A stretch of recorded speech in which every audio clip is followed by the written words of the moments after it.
Hey everyone, this is SK and thank you so much for tuning into MK Studio. I know it's been a while since we first announced our podcast channel. Honestly speaking, setting up the studio took us more time than we expected, as all the team members are very new to this space and we needed more time in figuring things out and get them right. About the studio setup, I know that it is not perfect yet, but it is good for a podcast shoot. Initially, we planned simple setup with a budget of 2 lakhs, but somehow it turned out to be 3 times more than what was expected. So that is the reason why the aesthetics of the studio is very simple and we will be improving it with time. And till then, we appreciate your patience. Speaking about myself, I'm a kind of person who usually doesn't talk much. And ironically, I choose a field where you need to do a lot of talking. But I'm improving, and I promise that with every episode, I'll get better. Coming to our first podcast, it was quite a ride for us. We felt everything from excitement to nervousness. And it was only during the editing phase we found that there was a technical error in the audio. We had shot so many videos before and after the main video, and it was all perfect. The technical issue, I mean, the technical glitch was only in the main podcast. We tried reaching out to so many experts in editing, but it was of no help. That is when our one man army, the editor of our team, Mr. Krishna, came in to rescue us. It took him several days to understand what is the technical problem, and with lot of efforts, he could reduce the technical glitches in the video. I know that the video is not perfect and it has some technical glitches here and there, and I kindly request all our viewers to kindly ignore the technical glitches that you find here and there. We have just begun our journey and we are learning. Once we completed the editing process, we shared the video with our guest, and she graciously said, "It's okay, go ahead and post the video." Speaking of our guest, a huge thanks to Miss Kalyani for joining us and sharing her journey on our show. She truly is an inspirational lady. Coming from rural background, studying in Telugu medium and reaching to this level is not easy. It's an achievement. As we get into the podcast, you will get to know a lot about her journey. And finally, once you watch this podcast, I kindly request you all to give your honest feedback so that we can use it to improve the content in the next coming podcast. Thank you so much for now, and let's jump into the podcast. Welcome to MK Studio, ma'am. Thank you for accepting our invitation and taking out your time and coming here on the studio for Venture Stories. Thank you. Thank you for having me on the show.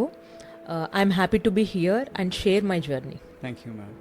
So, what is the name of your company and what exactly do you do? The company is WhatNextOversea Education Consultancy Service. We guide and assist the students who wants to pursue undergraduate and master's studies abroad. Okay, that is good actually, because what I see is most of the students, they have a dream of studying or doing their masters abroad, but they don't get right guidance. I think you're doing really good by starting this consultancy. Thank you. How long has it been you started this company? I was working as an assistant professor for over a decade.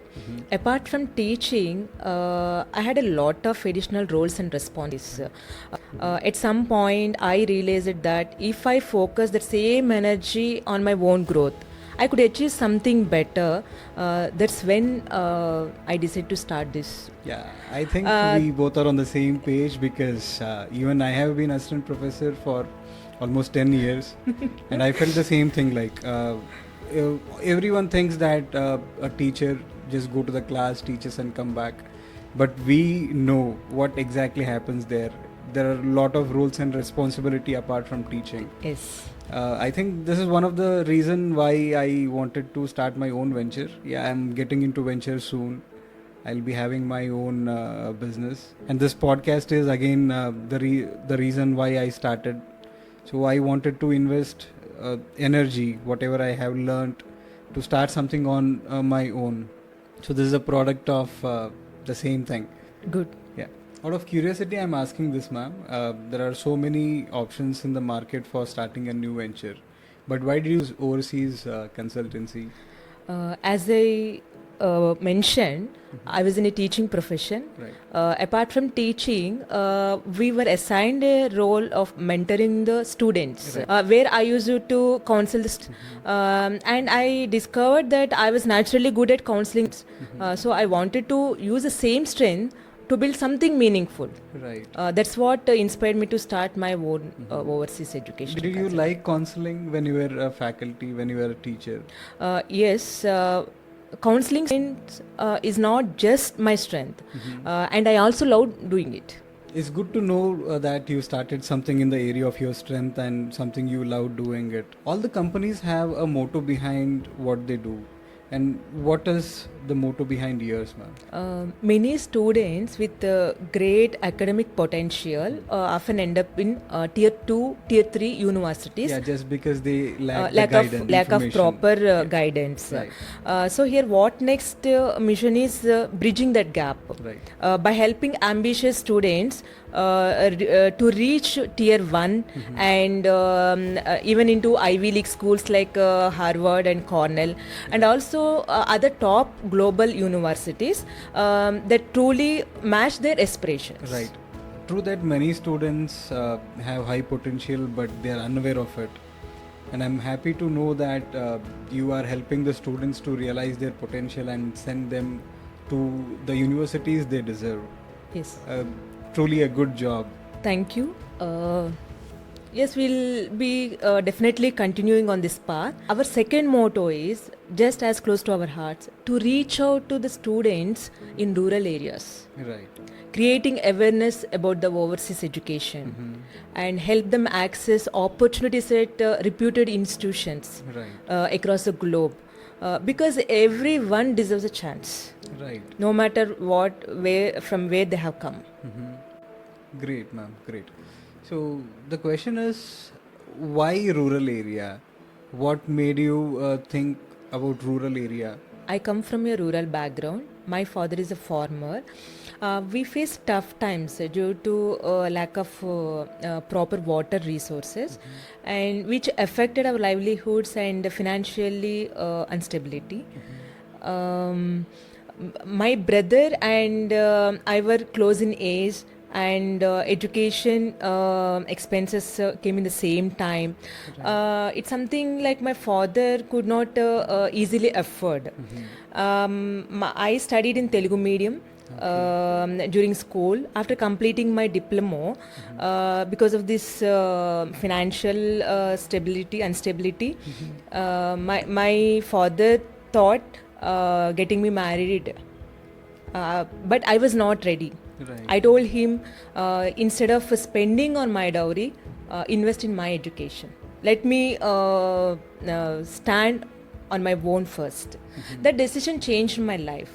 Right. And it's what drives me to support students, especially from rural background, to chase their dreams. Right. So I'm happy that you took a stand for yourself and you're in this position because of your education. Yes, I hope many girls take stand for themselves like you did, and they reach to the place wherever they want. Yes, there are a lot of ways to do the education. So first we need to identify what we need. Right, right. And I'm happy that you are actually guiding the students, and I like the motto that you want to reach to the rural area and help more number of students from rural background. Because comparing to the rural background, there is better guidance in cities, and people from rural area require or need more guidance. Thank you that you're doing. This is so inspiring to know, ma'am, that you took stand for yourself that day and you continued your education. And also, I'm very happy to know that your parents supported you on this journey. Not only my parents, even my uncle supported, because he was the decision maker in our education. Right. So we need such kind of people in the family, that too mostly in rural area, because as we see, once they complete their PU, they get married. I hope that many girls, after looking at your interview, they start taking stand for themselves and continue their education. Yes, because I believe education can change lives. Right. But if only students receive right guidance at the right time. Many students in rural area have the talent to reach top universities in India and abroad, but they lack access to proper information and support. Right. That is why I want to focus more on rural area. Nice, ma'am. That is good to know actually. I hope you keep supporting more number of students from rural area and send them to the universities they deserve. Yeah. So after I invited you for the podcast interview, I was going through your website and I saw that logo. What is that? What is the story behind the logo? Yeah, the name What Next reflects the common question students have after finishing their school. What do I do next? Yeah. We want to guide them at that stage and show them a right path. And coming to our logo is inspired by the Arctic tern, a bird which makes the longest migration in the world. Right. I have seen this in the documentary. Yeah, so it represents the students who travel across the globe for their better future. Just like Arctic tern, we want our students to go to the distance and reach their goals. Right. That's the aim of our logo. I wish more number of students fly to their dream countries and complete their education. And I also wish that you invite students from other countries to fly to India also in future. Sure, definitely. Yeah. So what was the investment you started with? I started with a very minimal investment, just enough to set up a basic office in a co-working space and build a simple website and design a logo. I focused much on getting a foundation rather than spending big. Right. Even I believe in this philosophy, dream big but start small, where you start with the least investment. What I feel is like if you have invested less, even if you feel you can take that hit. It's not like that. If we invest less and we can focus much on the work rather than returns. Right. Because when we when we invest more, no, then our mind always thinks what are the returns? What is the revenue I'm going to generate for this year? Right. We may miss on the quality thinking about the return. Yes. Yeah. So yes, true. Okay, after the investment, let us talk about the challenges and hurdles you faced in the beginning of the journey. I didn't face major challenges in the beginning, but understanding the entire overseas education process took some time for me. Okay. And building right connections and network was a bit challenges initially. Other than that, things were manageable. Okay, so in this consultancy business, connections are very important. Very important. Connections, networking with the associating with the institutions. Right. Yeah. So, each and everything is very important. Yeah. So how easy or difficult was it for you to connect with the abroad universities? Yes, actually connecting with the universities was very easy for me. Why? Because as I have come from the academic background and based on my qualifications and based on my experience, and it was very easy for me to associate with the collaborate with the universities. Okay. So what was the reaction of your family and friends when you said you wanted to start a company of your own? Some of my friends and family were genuinely happy and excited when I told them I wanted to start my own company. They knew I was passionate about counseling and guiding students. But there were also a few who were a bit concerned. They questioned why I wanted to leave a stable, secure job and take a risk. I understood their concern, but I believed in my vision and wanted to create something of my own. That belief kept me going. Nice. So who was very excited to know that you were going to have a company? My close circle. So how was it from your parents, your father or mother? What did they say? No, see, my father is always supportive to me. He's a backbone to me. He's a pillar of my opinions and thoughts. So he definitely there for me. Right. And mothers are My very much mother was concerned. very concerned why she wants to move out, why whatever she has is happy only, no, why she wants to move out and take a risk. How did you convince her then that you will I be never fine? convinced her. Okay, so, Because I will share my decisions. I never seek permission, or I never convince a few people, because the time has to convince them, not me, I felt. Okay, that is good actually. So what has been your biggest support system on the journey? My biggest support has been my confidence and patience. How did patience help you? Patience helped me not to react immediately and wait for the time to respond and handle the situation. Does it feel challenging to be a women entrepreneur to you? Yes, it definitely comes with its challenges. But I see those challenges as part of the journey. I consider myself a strong woman with courage and determination to handle whatever comes my way. Nice. Being a woman entrepreneur is not always easy, but it's absolutely worth it. Yes. So how is the competition in your field and how do you work on it? There is a lot of competition in this field, but I don't look at others as competitors. I see them as a sources to learn from. I'm a good learner, and I believe in observing and adopting and putting in a consistent to work to improve our system and services. This mindset helps me growth in both professionally and personally, and helps the company to move forward. Yeah, that is a good and a positive approach of your thinking, ma'am. And I think branding is one of the key factors in consultancies. So how do you brand yourself, or what helps you in branding? Since I was in the teaching field, many of my students refer others to us. Right. And we also have the collaborations with some institutions, but major support comes from the students. We have helped go abroad, and they were happy with our services. We also have put in career guidance events where we can create the awareness and promote our services. So in service sector, if you provide good service, that itself acts as a brand for you.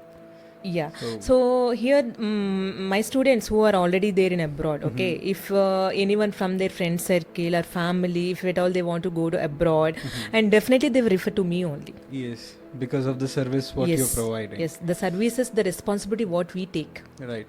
So you mentioned about career guidance just before. So who does the counseling part? Is it you or your team? Mainly, I will take care of the counseling. I do counseling, and even other team also will be involved in the counseling based on the necessity. Otherwise, they will be into the other process part. So they take care of the all documentation and complete application process, end-to-end service till visa process. They'll take care. Okay. So what is that one thing that has changed in you from being an employee to employer? One big change is my ability to take risks, step out of my comfort zone. Right. And I have also learned to deal different kind of people and developed the confidence that I can handle challenges and survive in any situation. Right. Being an employee teaches you a lot. And as you mentioned that you have learned to deal with many people. So what kind of people do you meet on your job? I meet all kinds of people in this journey. Some are kind, supportive, and genuinely helpful, while others are difficult, demotivating, and hard to deal with them. Right. But every interaction teaches me something, helps me to become better at what I do. Right. It's always better to leave behind those people who are demotivating and take guidance from those people who are always support you. I think that helps us in growth in terms of personal or in terms of work. Yes. Yeah. So let us talk about one of the most difficult part of being an employer. As you said that it's been 3 years you started your journey, so you're very new as an employer. On top of that, you are a wife and a mother, so there are a lot of roles you have to play at same time. So how do you manage all those things, and how do you manage your time? So what is the work life balance for you? It's definitely challenging. Mm-hmm. There is always something to do. Right. Meetings, Yeah. events, managing the team, and being available to the students and the parents even Right. after work hours. Yeah, even kid, even Yes, to the partner. I should be available to them Right. whenever they approach me. Yes. And there is definitely no free time. Mm-hmm. But I make sure to spend my weekends with my family, Okay. and they're very supportive and understanding, which really helps me balance things better. So you have reserved Saturday and Sunday for your family. Not exactly, because students and parents will be free on Saturday, so we should be available to them on Saturday. I could spend only Sunday with my family. Once the company is well established, I think I can take a leverage and flexibility to spend more time with the family. Yes, that is great actually. As we are approaching the end of the podcast, I have a few questions before we wind up. If you're fine, if you're ready, we can start. Yes, I'm ready. So, what is your stress buster during hectic days? Listening to music and going for a drive, they help me relax and reset. Okay. Yeah. So, have you ever felt like giving up? Yes, there were some tough times, but I never felt like giving up. My patience, my inner strength, and belief in my purpose keep me moving forward. I have some set of goals in my life. First thing is like how I could see my company after 10 years. Okay. What is the best advice you have ever received till now? Don't share your plans until you actually execute them. Let action speaks. Yes. Okay. What is your advice to the young entrepreneurs? They need to identify their interests and their strengths, and understand the market, and they should have a plan for finances, and they should be patient and stay consistent, and they should always keep learning, and that's how you can grow as an entrepreneur.